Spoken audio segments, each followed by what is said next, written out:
Anglo Indians இவங்களை பற்றி நமக்கு என்ன தெரியும்? நல்லா டான்ஸ் ஆடுவாங்க, பாட்டு பாடுவாங்க, ஜாலியாக இருப்பாங்க. அந்த ஆடுகளம் படத்தில் டாப்ஸி எல்லாம் ஒரு ஆங்கிலோ இந்தியனாக வருவாங்களே. அப்புறம் நம்ம நடிகை ஆண்ட்ரியா ஒரு ஆங்கிலோ இந்தியன். இதெல்லாம் நம்ம ஆங்கிலோ இந்தியன்ஸை பற்றி கேள்விப்படக்கூடிய பொதுவான விஷயங்கள். இவருடைய வரலாறு என்ன அப்படின்னு பார்த்தோம்னா, கிட்டத்தட்ட அது ஒரு 300-400 வருஷத்துக்கு முன்னாடி ஆரம்பிக்குது. போர்ச்சுகீசியர்கள் காலத்துக்கு பிறகு பிரிட்டிஷ்காரங்க வந்த பிறகு இந்த ஆங்கிலோ இந்தியன் கம்யூனிட்டி அப்படின்னு உருவாக ஆரம்பிச்சு இவ்வளோ தூரம் இன்னைக்கு வந்திருக்குது. இந்தியா முழுக்க இன்னைக்கு 3-4 லட்சம் பேர் ஆங்கிலோ இந்தியன்ஸ் இருக்கிறதா சொல்கிறாங்க. ஒரு காலகட்டத்தில் பெரிய எண்ணிக்கையில் இருந்தாங்க. ஆங்கிலோ இந்தியன்ஸை பற்றி எப்போவுமே ஒரு கவர்ச்சிகரமான ஆர்வம் எல்லாருக்குமே இருக்கும். அது எப்படி ஆங்கிலேயர்களுக்கும் இந்தியர்களுக்கும் இடையில ஒரு இனக்குழு உருவாயிருக்க முடியும்? அவங்க எப்படி அந்த காலகட்டத்தில் வாழ்ந்தாங்க? ஆங்கிலேயர்களுக்கு விசுவாசமாக இருந்தாங்களா? இந்த நாடே சுதந்திர போராட்டத்தில் ஈடுபட்டப்போ பாதி இந்தியர்கள் பாதி ஐரோப்பியர்கள் அப்படின்ற மனநிலையோடு வாழ்ந்த இந்த ஆங்கிலோ இந்தியன் கம்யூனிட்டி சுதந்திர போரில் பங்கேற்றுச்சா இல்லையா, இல்லை வெள்ளைக்காரங்களுக்கு விசுவாசமாக இருந்தாங்களா? இதெல்லாம் நம்ம மனசுக்குள்ளே எழக்கூடிய ஆர்வங்கள். அதனால் இந்த வீடியோவில் ஆங்கிலேய இந்தியர்களோட வரலாறு என்ன, எப்படி அவங்க உருவானாங்க, எந்த அளவுக்கு இந்தியாவுடைய அரசியல் கலாச்சாரத்தில் அவங்க தாக்கம் செலுத்தினாங்க, இன்னைக்கு எந்த நிலைமையில் இருக்காங்க, இது எல்லாத்தையும் தொகுத்து பார்த்தலாம். வெல்கம் டு பிடி ரிப்போர்ட்ஸ். நான் உங்கள் பாரதி தம்பி.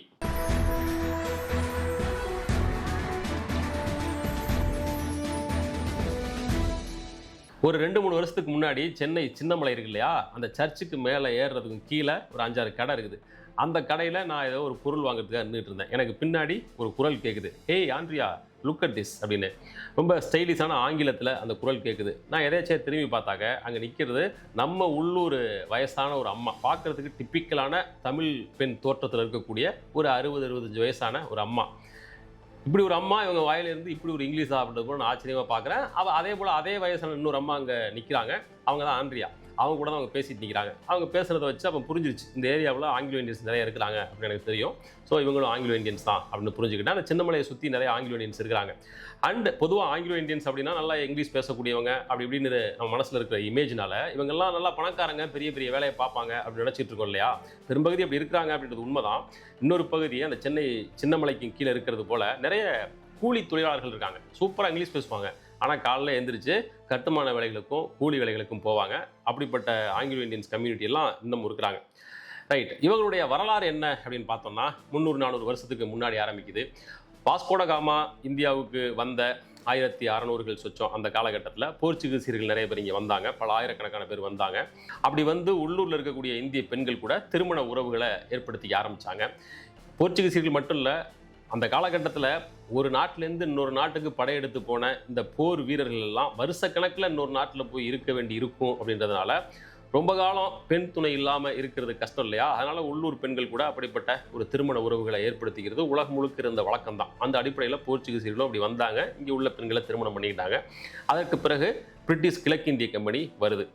அவங்க இந்தியாவை ரொம்ப கடன்னு ஏராளமான ஏரியாக்களை ஃபாஸ்ட்டாக பிடிச்சிட்டு போக ஆரம்பித்தாங்க இல்லையா. பல ஆயிரக்கணக்கான பேர் வந்தாங்க. நிலப்பரப்பு அதிகம் பிடிக்க இன்னும் எக்கச்சக்கமான பேர் வந்தாங்க. பெரிய அளவுக்கு அவங்க எண்ணிக்கையில் பெருகிட்டாங்க. ஏற்கனவே சொன்னது போல் பல வருஷக்கணக்கில் இவங்க இங்கே இருக்க வேண்டியிருந்துச்சு அப்படின்றதுனால உள்ளூர் பெண்களை அவங்க திருமணம் செஞ்சுக்க ஆரம்பித்து அவங்க மூலமாக குழந்தைகள் பிறக்க ஆரம்பிக்குது. அவங்க 20 வயசு 30 வயசு ஆகும்போது ஒரு வித்தியாசமான இனக்குழுவாக அவங்க உருவாகிறாங்க. ஐரோப்பிய தந்தை, இந்திய தாய். உள்ளூர் கலாச்சாரம் தமிழ் எல்லாம் அவங்களுக்கு தெரியும்.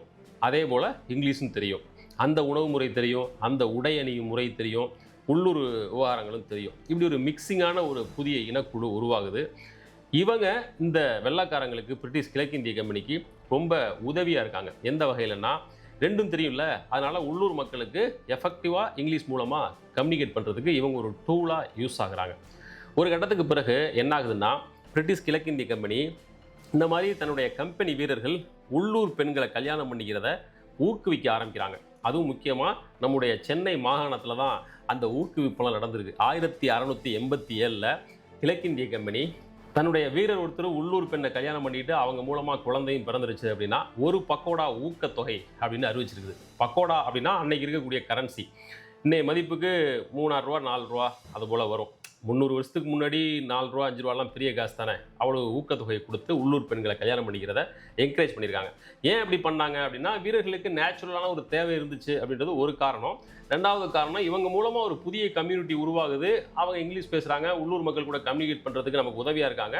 அதனால் இவங்க நமக்கு எல்லா வகையிலையும் தேவையாக இருப்பாங்க அப்படின்றது ரெண்டாவது காரணம். அதனால அப்படி ஊக்கத்தொகையெல்லாம் கொடுத்து என்கரேஜ் பண்ண ஆரம்பிச்சாங்க. இவங்க மூலமா புதிய ஆங்கிலோ இந்தியன் இனக்குழு உருவாக ஆரம்பிச்சது. அவரோட எண்ணிக்கை பெருக ஆரம்பிச்சது. எங்கெல்லாம் வெள்ளைக்காரங்க அதிகமாக இருந்தாங்களோ அங்கே எல்லா இடத்துலையும் இந்த புதிய ஆங்கிலோ இந்தியன் இனக்குழு, இவங்களுக்கான செட்டில்மெண்ட் எல்லாமே வர ஆரம்பிச்சது. அப்புறம் இவங்களுடைய பிள்ளைகள் வளர்ந்து பெருசான பிறகு இவங்களுக்கு இங்கிலீஷ் தெரியும் அப்படின்றதுனால அந்த பிரிட்டிஷ் இராணுவத்திலையும் வேறு வேறு தொழில்கள்லையும் இவங்களுக்கு வேலை போட்டு கொடுத்தாங்க, நல்ல சம்பளம் கொடுத்தாங்க. ஆனால் 18வது நூற்றாண்டில் இந்த நிலைமை அப்படியே மாறுது. சூயஸ் கால்வாய் கட்டிட்டாங்க. அதுக்கு முன்னாடி இங்கிலாந்துலேருந்து இந்தியாவுக்கு வரணும் அப்படின்னா ஆப்பிரிக்காவை சுற்றிட்டு வரணும். அது பல ஆயிரம் கிலோமீட்டர் அதிகம். வந்து போகிறது அப்படிங்கிறது ரொம்ப கஷ்டமான வேலை. அதனால தான் பிரிட்டிஷ் கிழக்கிந்திய கம்பெனியில் ஒன்லி ஆண்கள் மட்டும்தான் வந்தாங்க. இப்போ கப்பல் போக்குவரத்து ரொம்ப சுலபமாயிடுச்சு. அதனால் இங்கிலாந்தில் இருந்த பெண்கள் இங்கே இருக்கக்கூடிய பிரிட்டிஷ் கிழக்கிந்திய கம்பெனிகளை கல்யாணம் பண்ணிக்கிறதுக்காக கிளம்பி வர்றாங்க. ரொம்ப ஆர்வமாக வர்றாங்க.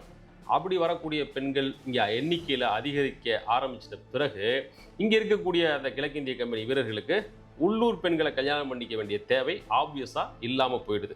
அவங்களுக்கு தான் பிரிட்டிஷ் பெண்களே அவைலபிளாக இருக்காங்களே, அப்புறம் எதுக்கு உள்ளூர் பெண்களை அவங்க கல்யாணம் பண்ணிக்கணும்? அதையும் மீறி ஏதோ ஒரு ப்ராக்டிஸ் காரணமாகவோ அல்லது வேறு ஏதோ காரணத்துக்காக உள்ளூர் பெண்கள் கூட அவங்க திருமண உறவை ஏற்படுத்திக்கிட்டா சக பிரிட்டிஷ் பெண்கள் மத்தியில் அது ஒரு கௌரவ குறைச்சலாக பார்க்கப்பட்டிருக்கு. அதனால் காலப்போக்கில் இந்த வகையான திருமணங்கள் அப்படிங்கிறது கொஞ்சம் கொஞ்சமாக இல்லாமையே போயிடுச்சு. ஆனால் அதற்கு முன்னாடி 50-100 வருஷமாக பல திருமணங்கள் இந்த வகையில் நடந்திருக்கும் இல்லையா? எத்தனையோ ஆயிரக்கணக்கான திருமணங்கள் நடந்திருக்கும். அவங்களோட பிள்ளைகள் இதெல்லாம் உருவாயிருக்கும்ல. அந்த இனக்குழு அதற்கு பிறகு என்ன பண்ணுச்சு அப்படின்னா, அவங்களுக்குள்ள திருமண உறவுகளை ஏற்படுத்திக்க ஆரம்பித்தாங்க. ஒரு ஆங்கிலோ இந்தியன் ஃபேமிலி ஒரு பையன் அப்படின்னா இன்னொரு ஆங்கிலோ இந்தியன் ஃபேமிலியிலேருந்து ஒரு பொண்ணு, இவங்களுக்குள்ள தான் கல்யாண உறவுகள். இவங்க வெள்ளைக்காரன் குடும்பத்திலையும் கல்யாணம் பண்ண முடியாது, உள்ளூரில் இருக்கக்கூடிய சக இந்தியர்கள் குடும்பத்திலையும் கல்யாணம் பண்ண முடியாது.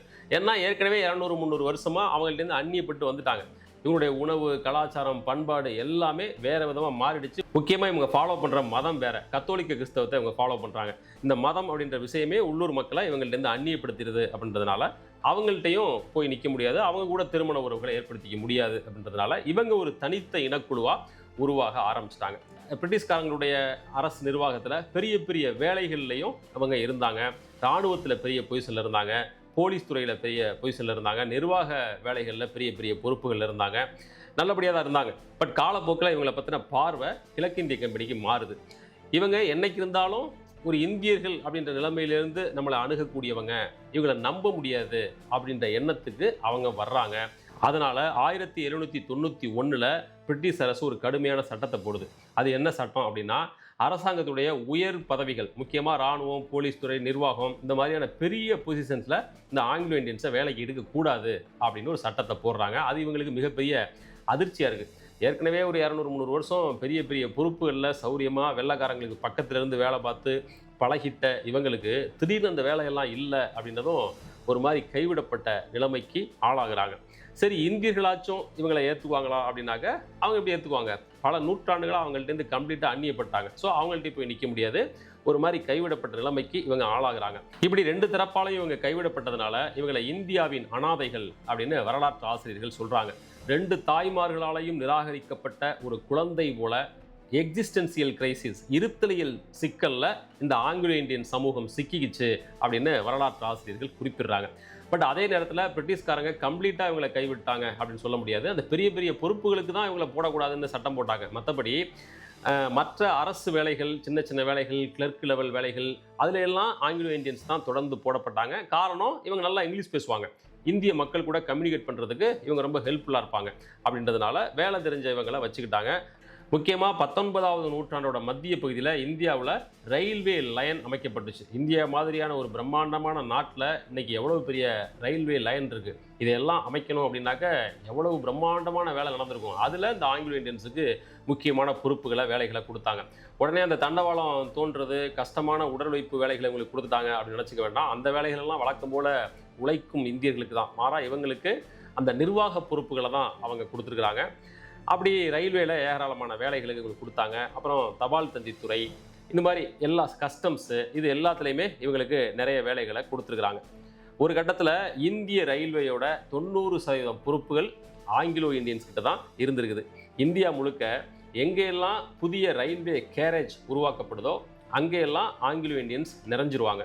அங்கே ஒரு புதிய ஆங்கிலோ இந்தியன் செட்டில்மெண்ட்டே உருவாயிரும். இப்போ சென்னை பெரம்பூர் இருக்கு இல்லையா, அங்கே ஐசிஎஃப் இருக்குது, அங்கே ரயில்வே கோச் தொழிற்சாலை இருக்குது. அதை சுற்றி ஏராளமான ஆங்கிலோ இந்தியர்கள் இன்னைக்கு இருக்கிறாங்க. இன்னைக்கு இருக்கிறத விடவும் மிக அதிக எண்ணிக்கையில் ஒரு காலத்தில் அங்கே இருந்தாங்க. ஏன்னா அங்கே ஐசிஎஃப் இருந்துச்சு அப்படின்றதுனால தான். இதே போல் இந்தியாவில் எங்கெல்லாம் ரயில் பெட்டி தொழிற்சாலை, ரயில்வே கேரேஜ் இது சம்பந்தமான இடங்கள் எங்கே இருக்கோ அங்கே எல்லா இடத்துலையுமே ஆங்கிலோ இந்தியன்ஸ் அதிகமாக இருப்பாங்க. இந்திய ரயில்வே துறைக்கு இவங்களுடைய பங்களிப்பு அப்படிங்கிறது ரொம்ப அதிகம். இவங்களுக்காகவே இந்தியா முழுக்க ரயில்வே காலனிகளை உருவாக்குனாங்க. சென்னை பெரம்பூர், திருச்சி, பெங்களூர் ஒயிட்ஃபீல்டு, கோலார் தங்கவயல், கொல்கத்தா, காரக்பூர் இந்த மாதிரியான இடங்கள் இவங்கெல்லாம் குடியிருக்கிற ஒரு மையம் போல மாறுனுச்சு. அதில் ரொம்ப முக்கியமான ஒரு இடம் ஜார்க்கண்ட் மாநிலத்தில் இருக்குது. அங்கே இருக்கக்கூடிய மெக்லஸ் கிகஞ்ச் அப்படின்ற இடம். இந்த இடத்துல என்ன ஸ்பெஷல் அப்படின்னா, உள்ளூர் மகாராஜா கிட்ட இருந்து 10,000 ஏக்கர் நிலத்தை விலை கொடுத்து வாங்கின பிரிட்டிஷ்காரங்க அதை ஒரு ஆங்கிலோ இந்தியன் செட்டில்மெண்ட்டாக கம்ப்ளீட்டாக மாற்றினாங்க. இந்த உலகத்திலேயே ஆங்கிலோ இந்தியன்ஸுக்கு மட்டும்னு உருவாக்கப்பட்ட ஒரே ஒரு செட்டில்மெண்ட் அப்படின்னா அது இந்த இடம் தான்.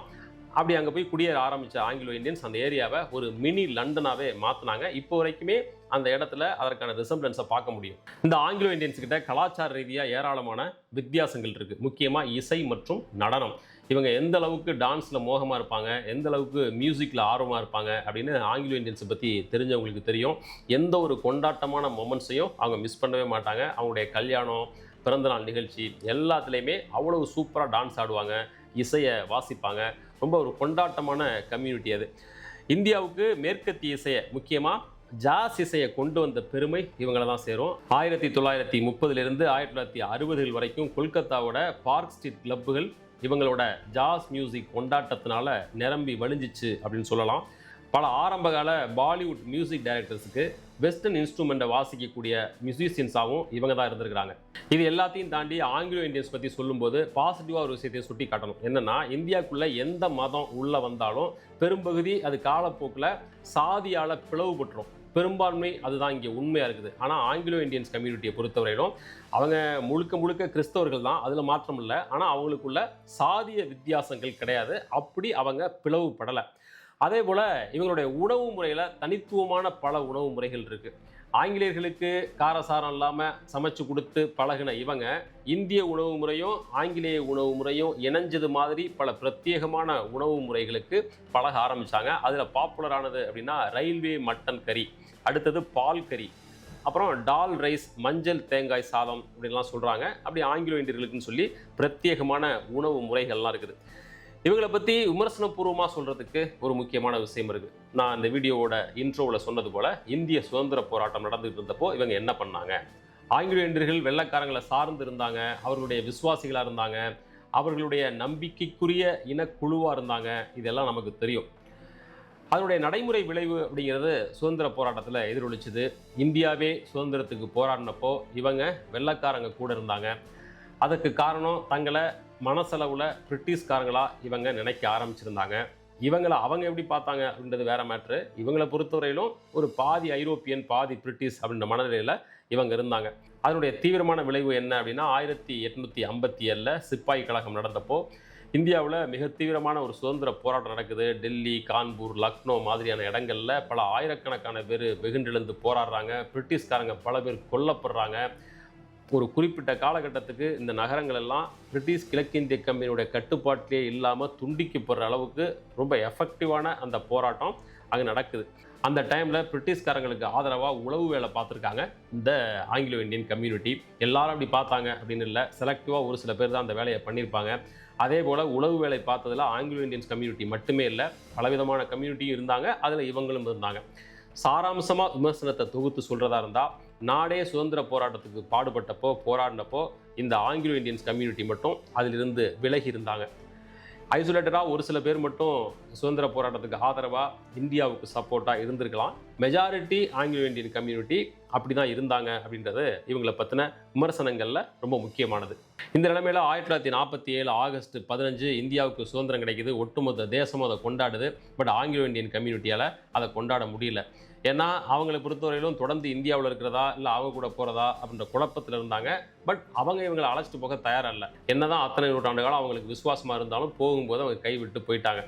இப்போது அவ்வளவு காலம் வெள்ளைக்காரங்களை அண்டி இவங்க வாழ்ந்துட்டாங்க. அவருடைய நிர்வாக வேலைகள், அரசில் பெரிய பெரிய பதவி அப்படின்னே இருந்தாங்க.